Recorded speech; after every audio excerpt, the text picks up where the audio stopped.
I don't really think there's a secret sauce. It's about a lot of elbow grease. It's about getting out there and talking to your customers. It's about tackling a big market need and about trying to do something that's 5 times or 10 times better than the next best alternative. I'm personally a huge fan of marketplace businesses where you're connecting buyers and sellers and only collecting a small transaction fee um, for making that connection. With 99 Designs, obviously, we've helped designers earn over $40 million in revenue through us. We have a huge amount of designers making a full-time living off of the site, designers using us as a lead gen to find clients that they can work with on an ongoing basis. With Flippa, we've helped people sell $100 million worth of web assets that otherwise might have decayed or might have been left unsold. So we've unlocked tremendous value. And with Developer Auction, we're tackling the recruiting industry, making it easier for startups to find amazing engineering talent that they otherwise would have had trouble recruiting. At the same time, for the engineers, we're massively streamlining the process, helping them get paid more, helping them discover cool employers, and doing so in a way that's really efficient and radically better than the existing mechanisms.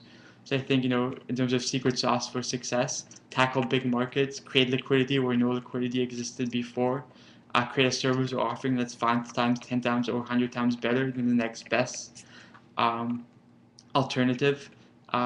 Seth Godin talks a lot about the product being your marketing. If you create a truly unique and a truly great product, a lot of the marketing actually takes care of itself.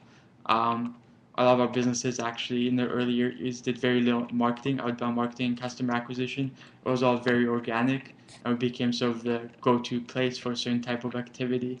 And we had really good reputation, and we focused on customer service. For the first 8 or 9 years on SitePoint.com, I had my personal cell phone number on the site. One Christmas we were having like a sale, and that sale was having some technical issues, and I think on Christmas Eve I talked to 30 customers. So as a business owner and entrepreneur, you have to be accessible. You have to be willing to go out there and talk to many customers. Resolve problems in their favor, treat people the way you want to be treated.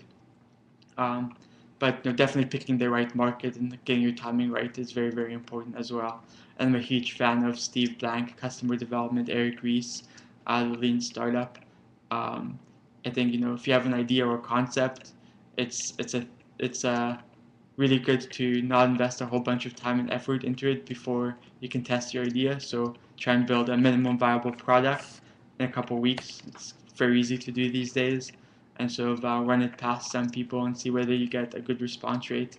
Kind of go from there. Don't spend 6 months, a year, 2 years pursuing an idea that doesn't have any legs. Be willing to pivot, be willing to adapt to what the market tells you, because oftentimes the business that you end up with is very different from the business that you started with, as was the case with SitePoint. Initially it was just about publishing content and making money through advertising sales, but because of the .com crash, we pivoted into book publishing, and now we've published 60, 70 books on development, both Kindle, iBookstore, as well as print books, all these different technologies. And back in '98, when I was starting out, if you ever told me that we'd be a book publishing company, I would have thought it was insane. That's sort of where we ended up, by listening to our customers and by sort of following the flow of money and where the demand was.